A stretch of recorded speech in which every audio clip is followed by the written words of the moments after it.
महाराष्ट्रात बनावट expiry date लावून शीतपेय, कोल्ड्रिंक्स आणि इतर पॅकेज्ड पेय पदार्थांची मोठ्या प्रमाणावर फसवणूक केली जात असल्याचा धक्कादायक प्रकार समोर आला आहे।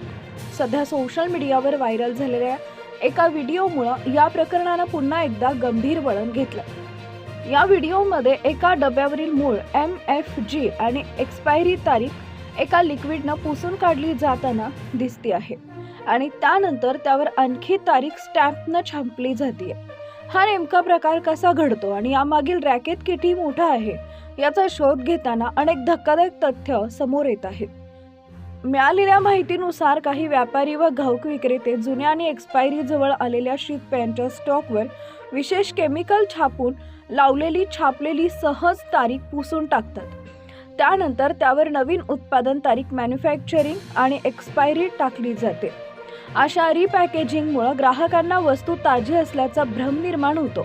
सर्वात धोकादायक बाब म्हणजे अशा बाटल्या दिसायला पूर्णपणे नवीन वाटतात, त्यामुळे सामान्य ग्राहकांना हा बनावटपणा ओळखणं अत्यंत कठीण जातं। तज्ञांच्या मते एक्सपायरी नंतरचे शीतपेय शरीरासाठी हानिकारक ठरू शकते। बाटलीतील रासायनिक स्थैर्य बदलू शकते, कार्बोनेशन कमी होते आणि काही वेळा जीवाणूंची वाढ होण्याची शक्यता देखील वाढते। अशा परिस्थितीत बनावट तारखेसह विकली जाणारी उत्पादने आरोग्यास गंभीर धोका निर्माण करू शकतात। ग्राहक संघटनांनी या प्रकरणाची तात्काळ चौकशी करण्याची मागणी केली आहे। अन्न व औषध प्रशासनाकडूनही वेळोवेळी छापे टाकण्यात आले असले तरी बाजारात अशा घटनांची पुनरावृत्ती थांबत नाहीये। तज्ञांचं म्हणणं आहे की स्टोअर्समध्ये विकल्या जाणाऱ्या थंड पेयांच्या बॅच नंबर आणि कॅप सीलिंगची तपशीलवार पडताळणी केल्यास अशा मिलावटीचा अंदाज घेता येऊ शकतो। दरम्यान ग्राहकांना स्वतःही सावध राहण्याचं आवाहन करण्यात येत आहे।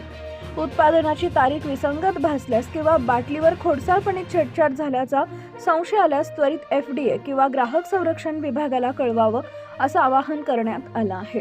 महाराष्ट्रात सुरू असलेल्या या एक्सपायरी डेट मिलावट रॅकेटचा बंदोबस्त करण्यासाठी कठोर कारवाईची गरज असल्याचं तज्ञांचं मत आहे।